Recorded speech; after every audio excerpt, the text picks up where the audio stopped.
Hello दोस्तों, आपका स्वागत है लोकेश धीमान लेक्चर्स में। आज हम पढ़ने वाले हैं बायोमेडिकल वेस्ट। ये कंप्लीट वीडियो अगर आपको समझ आती है तो आप इस वीडियो को लाइक शेयर जरूर करिए और चैनल को सब्सक्राइब जरूर करें।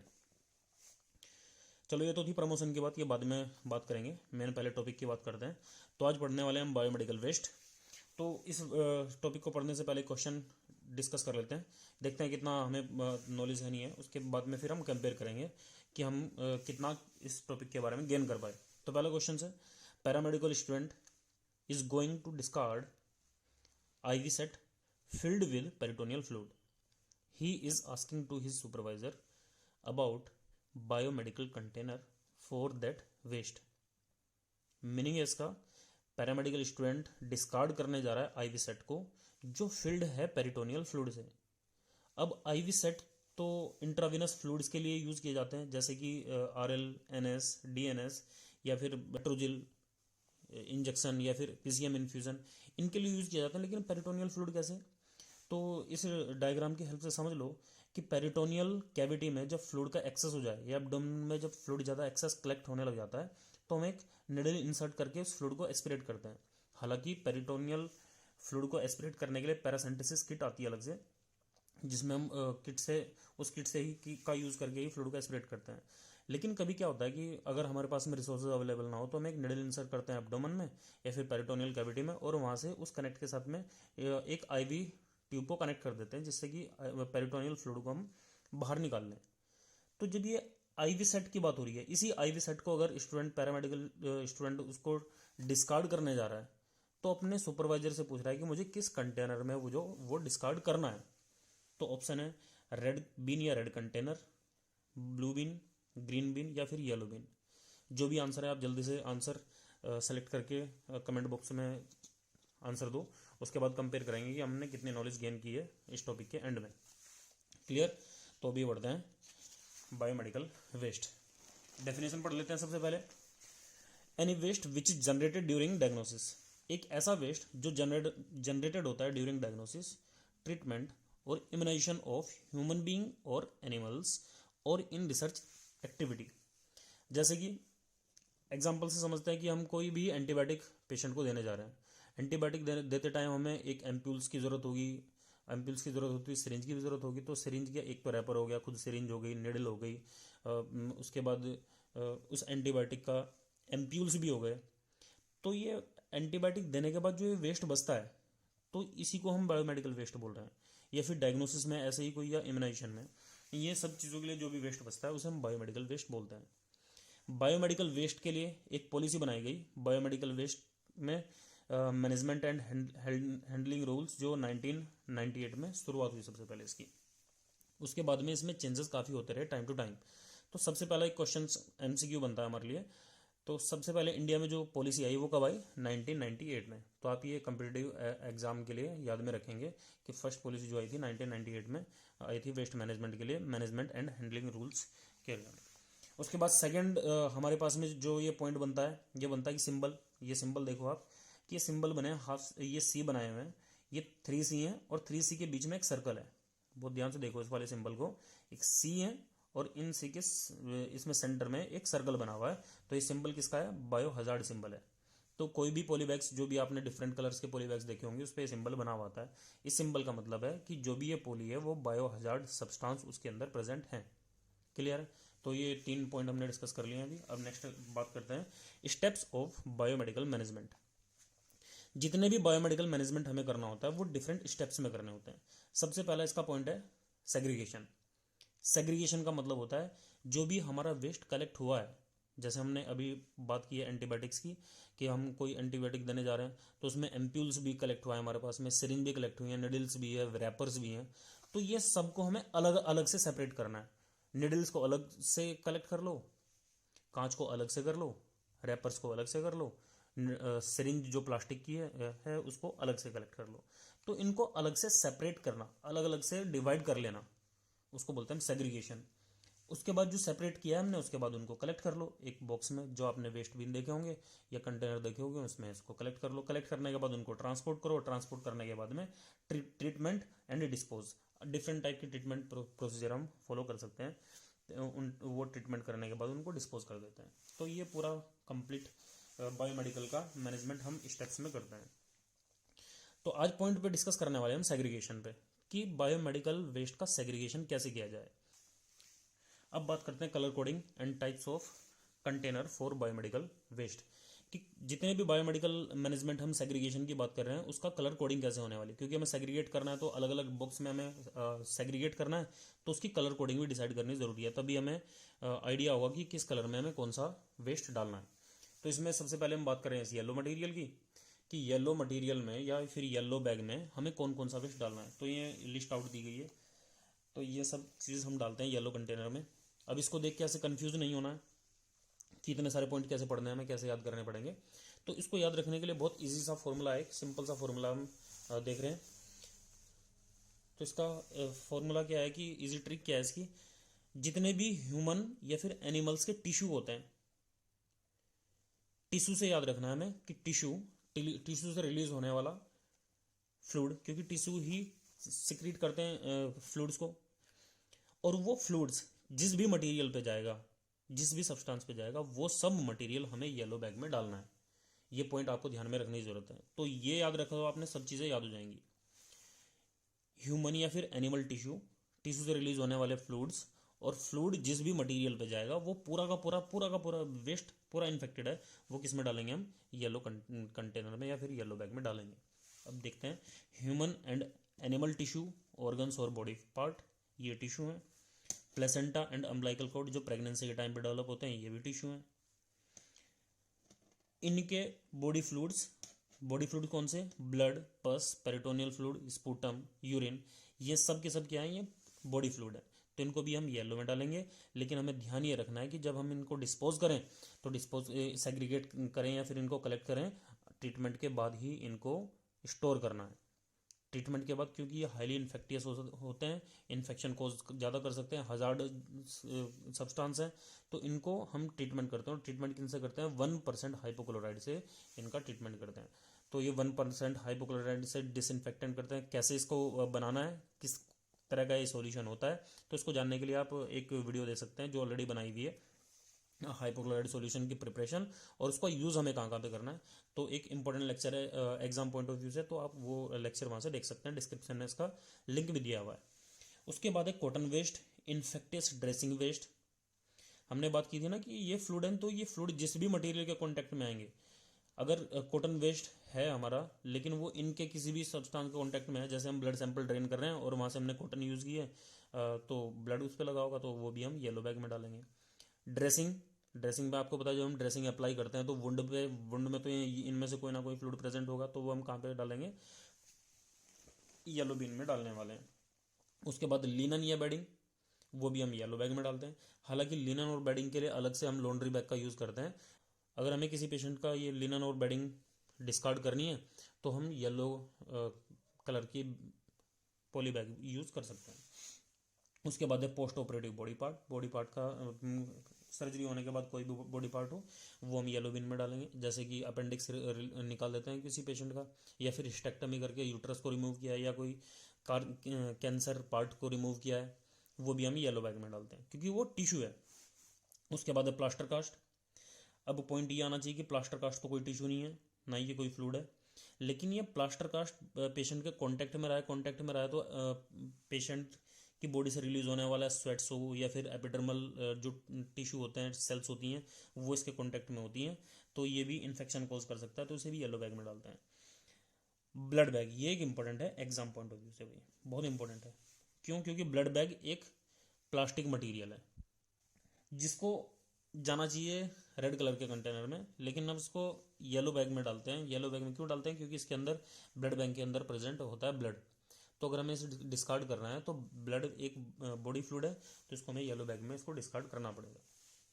उसके बाद लेबोरेटरी वेस्ट, क्योंकि लेबोरेटरी वेस्ट में हमने अगर कोई भी इन बॉडी फ्लूइड का एग्जामिनेशन किया, ब्लड का, पस का, या फिर किसी भी फ्लूइड्स का हमें एग्जामिनेशन किया है, तो वो सब के सब हम येलो बिन में डालते हैं। नेक्स्ट है कंटामिनेटेड पेपर। ध्यान रखेंगे, कंटामिनेटेड पेपर प्लेन पेपर नहीं है, ये कंटामिनेटेड पेपर है। इन्फेक्शन इसमें ऑलरेडी हो चुका है, मतलब ऐसा पेपर जो इन्फेक्शन के कॉन्टेक्ट में, जैसे कि कोई क्लाइंट, एग्जाम में क्वेश्चन पूछा जा सकता है कि कोई क्लाइंट को स्पाइट करना है, थूकना है बाहर की तरफ हो, अगर उसने स्पुटम को बाहर थूका है उस पेपर में, टिश्यू पेपर अगर यूज़ कर लिया है, तो वो टिश्यू पेपर जिसमें उसने स्पाइट किया है तो वो हमें किस किस बैग में डालना है, तो वो अब हमें येलो बैग में डालेंगे, क्योंकि उसने जो भी थूका है तो ओरल सिक्रेशंस तो आए हैं ना, ओरल टिश्यू के सिक्रेशंस या बॉडी फ्लूइड तो आए हैं उस पेपर पे, तो हमें उसको डिस्कार्ड करेंगे येलो बिन में। प्लेन पेपर होता नॉन इन्फेक्टेड तो हम उसे ब्लैक बैग में डालने थे, लेकिन अभी ये ध्यान रखेंगे कि अगर कंटामिनेटेड पेपर होगा या ब्लड के कांटेक्ट में कोई भी आया है, किसी फ्लूइड्स में अगर कांटेक्ट में आया है तो हम डालेंगे येलो बिन में। क्लोथ होंगे या फिर यूज्ड फेस मास्क। देखो ये भी इंपॉर्टेंट पॉइंट है कि फेस मास्क अगर हमने यूज़ कर लिया है, फेस मास्क में जिस जगह पे हम नोज पे उसे पिंच करते हैं फेस मास्क को, तो वो प्लास्टिक वहाँ पे लगी होती है, तो हमें ये भी प्लास्टिक मटीरियल वाले बैग में या फिर रेड बैग में हमें इसको डालना होता है। लेकिन अगर हमने यूज़ कर लिया है, यूज़ करने का मतलब है कि मास्क को यूज़ करने के बाद नेसल और ओरल सिक्रीशंस उस पर आए हैं, तो अगर उस सिक्रीशंस आए हैं तो इन्फेक्टेड हो चुका है, तो हम येलो बैग में उसको डालेंगे। क्लियर। उसके बाद है कैप। कैप एक ऐसा मटेरियल जो यूज़ करने के बाद में हम सर पे यूज़ करते हैं इसको, हेड को कवर करने के लिए, लेकिन जब यूज़ करते टाइम हेड से हेयर्स इसके कैप के कांटेक्ट में आ सकते हैं, तो शायद मे बी जो हेयर्स हो सकते हैं वो इन्फेक्शन कोज कर सकते हैं, तो वो भी इन्फेक्टियस की कैटेगरी में, तो हम उसको येलो बैग में डालेंगे। उसके बाद अब ये पॉइंट देखो, जितने भी आप, हमने यही बोला है कि टिश्यू और फ्लूइड के रिगार्डिंग जितने भी पॉइंट हैं वो सारे इस पॉइंट में रिगार्डिंग है, सारे हमने डिस्कस कर भी लिए हैं। अब एक पॉइंट आपको ध्यान में और रखना है, ये expiry medicine and chemotherapeutic agents. ये जितने भी एजेंट्स हैं, हालांकि ये इन्फेक्टेड नहीं है, ना ही ये कोई टिश्यू है, ना ही ये कोई बॉडी फ्लूइड्स हैं, तो अब हम इनको येलो में क्यों डाल रहे हैं? इनको येलो में डालने का एक रीज़न है। देखो पहले एक पॉइंट ये ध्यान में रखो, जब ये 2016 की एक policy I, management and handling policy जब आई, तो उन्होंने उसके अकॉर्डिंग, उससे पहले ये था कि एक्सपायरी मेडिसिन को या फिर इन सबको हम ब्लैक बैग में डाला करते थे, यानी कि जनरल वेस्ट में डाला करते थे। लेकिन जब उसको डिस्पोज करने की बारी आती थी, डिस्पोज अक्सर हम जो जनरल वेस्ट है हमारा, हम उसको डंप कर दिया करते हैं या मिट्टी में दबा दिया करते हैं ना, लेकिन ये जब मेडिसिन नीचे में हम दबा देते हैं तो ये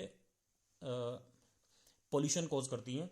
तो इसको मैनेजमेंट करने का तरीका, जिस तरह से इसको डिस्पोज करते हैं इन मेडिसिन को, उनका डिस्पोज करने का तरीका बिल्कुल ऐसा ही है जैसे हम येलो बीन वाले इन सब चीज़ों का करते हैं।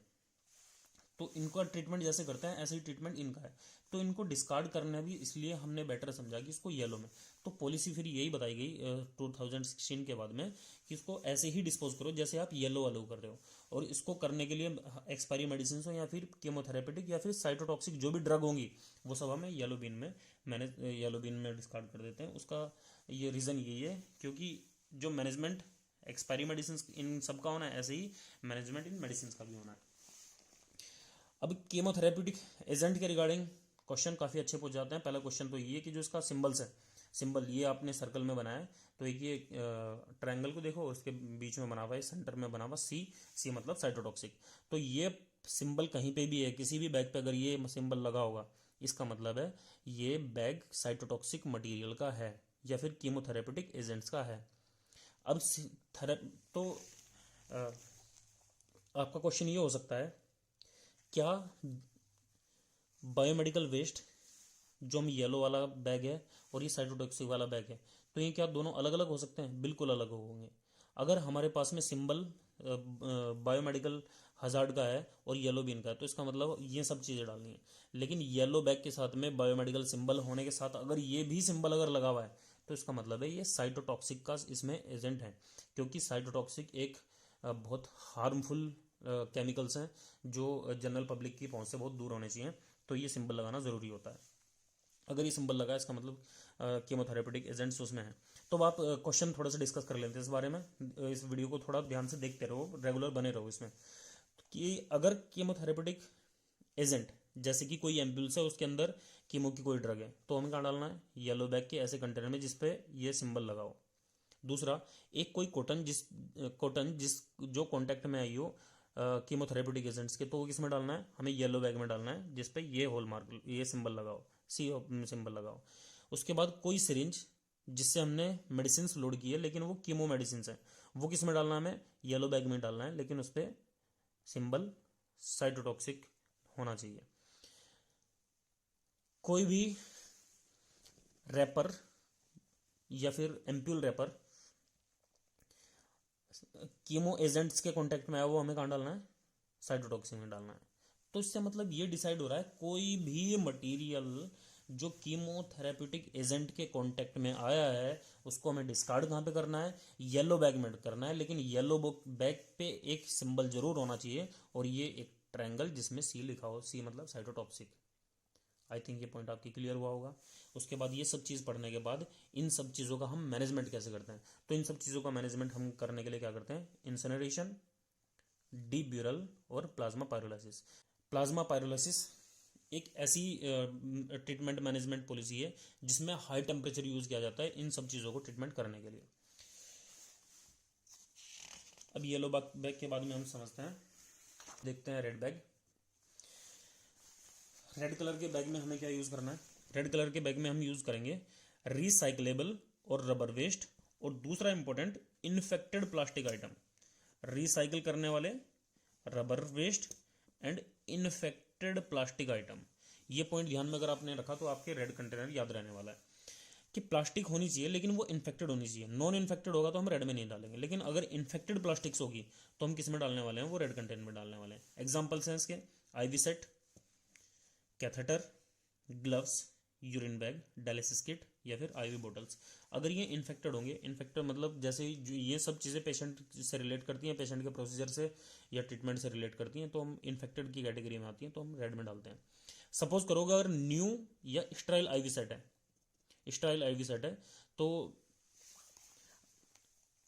उसको हम फिर रेड में डालने की जरूरत नहीं है हमें, तो हमारी जनरल वेस्ट में की कैटेगरी में आ सकता है। लेकिन जब हम यूज़ कर लिया हमने आईवी सेट, तो हम इसको रेड कैटेगरी में डालेंगे।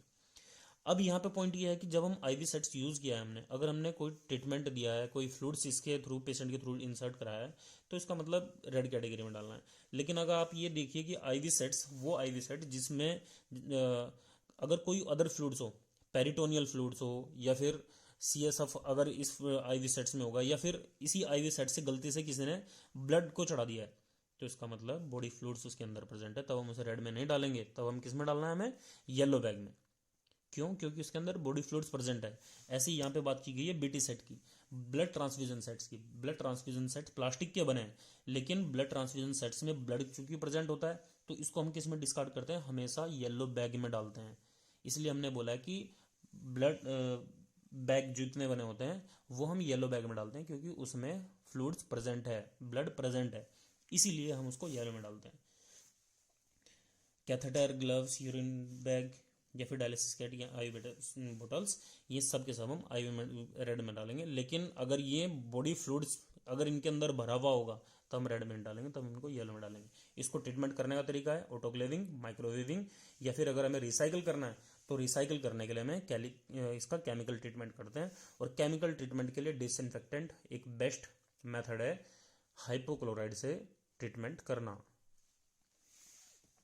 नेक्स्ट बात करते हैं हम ब्लू बैग्स की। अगर हमें ब्लू बैग्स का यूज़ करना है, ब्लू कलर्स के बैग हमें यूज़ करते हैं, दो चीज़ों के लिए यूज़ करते हैं। तो एक तो सबसे पहले ध्यान में रखो आप, कोई भी ग्लास मटेरियल, कांच का कोई भी चीज़ें होंगी, हॉस्पिटल में कोई भी कांच की चीज़ें होंगी, वो हम ब्लू बैग्स में डालते हैं। Glass, broken glasses, slides, ampoules, जितने भी चीज़ें होंगी ब्लू में डालेंगे। और साथ साथ में एक बात ध्यान रखनी है हमें, मेटेलिक इम्प्लांट, मेटेलिक इम्प्लांट जितने भी होंगे वो सब ब्लू में डालेंगे। मेटेलिक शार्प की बात नहीं हो रही है, मेटेलिक शार्प हमें दूसरे कंटेनर में डालना है, अभी बात करेंगे उस वाले पॉइंट की। लेकिन मेटेलिक इम्प्लांट हम ब्लू में डालेंगे, साथ साथ में जितने भी ग्लासेस के इक्विपमेंट हैं तो वो सारे हम ब्लू में डालने वाले हैं। जितने भी हमारे एम्पूल्स होते हैं या फिर ब्रैकेज ग्लासेस होते हैं वो हम ब्लू में डालते हैं। और इसके साथ ये देखिए कि जो इसका ट्रीटमेंट हमें करना होता है, ऑटोक्लेविंग, माइक्रोवेविंग या डिसइंफेक्शंस के थ्रू हम इसका ट्रीटमेंट करते हैं। नेक्स्ट डिस्कस करते हैं हम वाइट कंटेनर की, कि वाइट कंटेनर में हमें क्या डालना है। वाइट कंटेनर में हमें जब हम किसी भी चीज़ को डालेंगे तो हमें डालना है शार्प मटेरियल, नुकीले पदार्थ, शार्प मटेरियल हमें वाइट कंटेनर में डालने हैं। लेकिन वाइट कंटेनर में डालने से पहले हमें इतना आइडिया जरूर होना चाहिए कि जो भी कंटेनर होगा वो हमेशा पंक्चर प्रूफ होना चाहिए, क्योंकि शार्प मटेरियल डाल रहे हैं तो शार्प मटेरियल डालने से ऐसा हो सकता है कि वो पंचर करके वो दूसरे के लिए हजार्डस हो सकता है। लेकिन अगर पंक्चर प्रूफ होगा, जिसको पंचर ना किया जा सकता हो, जिसमें छेद ना किया जा सकता हो, तो मटेरियल उससे बाहर नहीं आएगा, तो इसलिए तो वो हजार्डस नहीं होगा। इसमें डालते क्या क्या निडल्स, सिरिंज की निडल हो या फिर सुचर्स निडल्स हो, जिससे हम सुचर्स लगाते हैं, सुचरिंग करते हैं, तो वो अगर निडल होगी वो भी वाइट में डालेंगे। स्कैल्प्स होंगे, ब्लेड्स होंगे, सर्जिकल ब्लेड्स होंगे, या फिर मेटालिक शार्प, अभी जो हमने बात की थी मेटालिक इम्प्लांट हम ब्लू में डालते हैं, लेकिन मेटालिक शार्प किस में डालेंगे, वाइट में, क्योंकि ये पंचर कर सकता है, और पंचर करेगा तो पंचर प्रूफ कंटेनर में डालना पड़ेगा जो वाइट कलर की होती है। क्लियर है। अब इन सब का मैनेजमेंट भी कैसे करना है, हमें ऑटोक्लेविंग या फिर ड्राई हीट स्टरलाइजेशन से हम इनका मैनेजमेंट करते हैं। नेक्स्ट कैटेगरी है ब्लैक कैटेगरी। ब्लैक कैटेगरी को हम जनरल वेस्ट कैटेगरी भी बोलते हैं, या फिर इसमें जनरल वेस्ट भी हम डालते हैं। इसमें जितने भी वेस्ट हम डालते हैं वो पूरा का पूरा नॉन इन्फेक्टियस वेस्ट होता है, मतलब उस वो नॉन इन्फेक्टेड वेस्ट ही है, इन्फेक्शन वाला नहीं है। जैसे इसका एग्जांपल है प्लास्टिक बोटल्स, या फिर non contaminated paper. Yellow paper पढ़ते टाइम हमें, आपको याद होगा येलो कंटेनर पढ़ते टाइम हमने बात की थी, कंटामिनेटेड पेपर हम येलो में डालते हैं, लेकिन नॉन कंटामिनेटेड पेपर या फिर नॉन कंटामिनेटेड रैपर कहाँ डालेंगे, ब्लैक बैग में, क्योंकि वो नॉन इन्फेक्टेड है। फूड आइटम या फिर टिश्यू पेपर ये हम ब्लैक में डालेंगे। लेकिन अगर यही किसी इन्फेक्टेड फ्लूइड्स या बॉडी फ्लूइड्स के कांटेक्ट में है, जैसे कि टिश्यू पेपर है बॉडी फ्लूइड्स के कांटेक्ट में, स्पूटम के कांटेक्ट में या ब्लड के कांटेक्ट में है, कहाँ डालेंगे, येलो में डालेंगे। प्लास्टिक्स बोटल्स जैसे कि बिस्लरी बोटल्स हैं, ये नॉन इन्फेक्टेड कैटेगरी में है, तो हमें ब्लैक में डालते हैं। लेकिन अगर यही ब्लड के कांटेक्ट में आ गई या फिर किसी पेशेंट के कांटेक्ट में आ गई है, इन्फेक्शन कांटेक्ट में, तो हम इन्फेक्टेड प्लास्टिक को हम रेड में डिस्कार्ड कर देते हैं। अब बात करते हैं जो हमने शुरुआत में क्वेश्चन लिया था, उस क्वेश्चन के अकॉर्डिंग डिस्कस करते हैं। ये क्वेश्चन था हमारा कि एक पैरामेडिकल स्टाफ से स्टूडेंट है जो आईवी सेट को डिस्कार्ड कर रहा है, पेरिटोनियल फ्लूइड से भरी हुई आईवी सेट्स को डिस्कार्ड कर रहा है, और सुपरवाइजर से पूछ रहा है कि कौन से कंटेनर में मुझे इसको डिस्कार्ड करना है। अब आप जल्दी से बताइए कि आईवी सेट प्लास्टिक का मटेरियल है, लेकिन उसके अंदर क्या प्रेजेंट है, पेरिटोनियल फ्लूइड प्रेजेंट है। हालांकि ऐसा होना चाहिए कि आईवी सेट रेड में डालते हैं हम, लेकिन पेरिटोनियल फ्लूइड है तो किस में डालेंगे, अभी येलो बीन में, क्योंकि बॉडी फ्लूइड उसके अंदर है। तो आंसर क्या होगा, आंसर डी इज राइट। तो आई थिंक आपको ये लेक्चर पसंद आया होगा। अगर पसंद आया लेक्चर तो आप वीडियो को लाइक शेयर जरूर कीजिए, और चैनल को सब्सक्राइब करना बिल्कुल भी ना भूलें। Thank you so much.